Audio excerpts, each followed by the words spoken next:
Hello दोस्तों, स्वागत है आप लोगों का। अक्सर जब कभी किसी आम व्यक्ति के साथ कोई आपराधिक घटना घट जाती है तो उसके द्वारा एक लिखित में शिकायती प्रार्थना पत्र अपने लोकल पुलिस स्टेशन पर दिया जाता है, जहां पर थाने का इंचार्ज ऑफिसर इस प्रार्थना पत्र पर संज्ञान लेता है और यह देखता है कि अपराध संज्ञेय श्रेणी का है यानी कॉग्निजेबल है या असंज्ञेय श्रेणी नॉन कॉग्निजेबल का।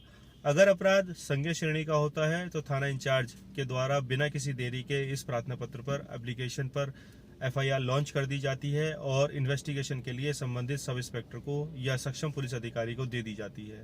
दोस्तों, इन्वेस्टिगेशन के संबंध में समय समय पर सुप्रीम कोर्ट के द्वारा अलग अलग गाइडलाइन जारी की जाती हैं।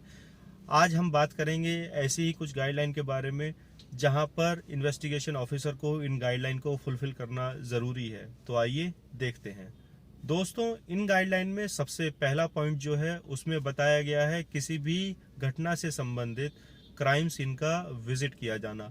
किसी भी इन्वेस्टिगेशन ऑफिसर के लिए यह ज़रूरी है कि वह उस क्राइम से संबंधित क्राइम सीन का विजिट जल्द से जल्द करे और मौके पर जाकर वहां पर मौजूद सरकमस्टांसेस एविडेंस या फिर कोई भी टेक्निकल एविडेंस को कलेक्ट करे। सेकंड पॉइंट है, उसमें बताया गया है संदिग्ध व्यक्ति की पहचान स्थापित करना और उसे गिरफ्तार करना। मान लीजिए किसी क्राइम में किसी एप्लीकेंट के द्वारा बाय नेम एफआईआर लॉन्च कराई जाती है तो उसमें पहचान इस्टेब्लिश करने में ज़्यादा दिक्कत परेशानी नहीं होती है। एप्लीकेंट के द्वारा अननोन के खिलाफ कोई एप्लीकेशन या एफआईआर लॉन्च कराई जाती है तो उसमें पहचान इस्टेब्लिश करना पुलिस या इन्वेस्टिगेशन ऑफिसर की जिम्मेदारी हो जाती है।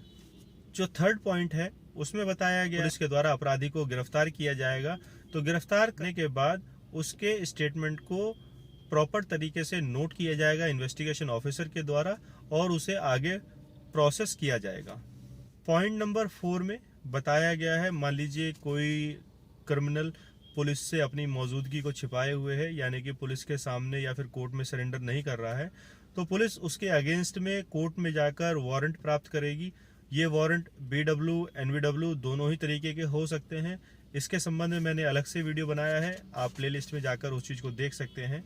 जब ये वारंट कोर्ट के द्वारा पुलिस के कहने पर जारी कर दिए जाते हैं तो इसके संबंध में सक्षम पुलिस अधिकारी के द्वारा इन वारंट का तामीला कराया जाता है।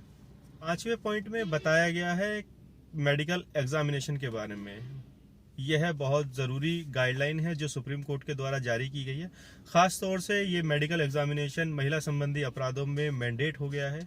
जब कभी किसी महिला के साथ कोई अप्रिय घटना जैसे बलात्कार या फिर कोई और दूसरी घटना घट जाती है तो इन कंडीशंस में इन्वेस्टिगेशन ऑफिसर को उस महिला का मेडिकल एग्जामिनेशन कराना अनिवार्य है। पॉइंट नंबर 6 में बताया गया है माल के जब्तीकरण के बारे में। इसका क्या मतलब है, जब कभी किसी एप्लीकेंट के साथ किसी वेपन के साथ मारपीट कर दी जाती है, क्रिमिनल के द्वारा चोट पहुंचाने के उद्देश्य से किसी वेपन का इस्तेमाल किया जाता है तो उस वेपन को इन्वेस्टिगेशन ऑफिसर के द्वारा रिकवरी करना भी सुप्रीम कोर्ट के द्वारा अनिवार्य कर दिया गया है। उसे जरूर ही रिकवर किया जाना इन्वेस्टिगेशन ऑफिसर की जिम्मेदारी है।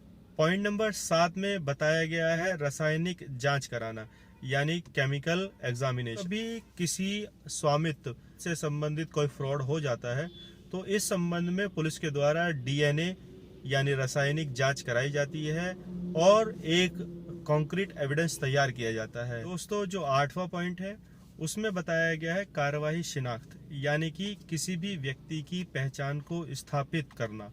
मान लीजिए जब कभी किसी व्यक्ति के द्वारा थाने पर एफआईआर लॉन्च कराई जाती है और वो उस व्यक्ति को नहीं जानता है और उसका सिर्फ हुलिया जानता है तो इस संबंध में कार्रवाई शिनाख्ती कार्रवाई अमल में लाई जाती है इन्वेस्टिगेशन ऑफिसर के द्वारा और सही व्यक्ति की पहचान इस्टेब्लिश कर आगे की कार्रवाई अमल में लाई जाती है।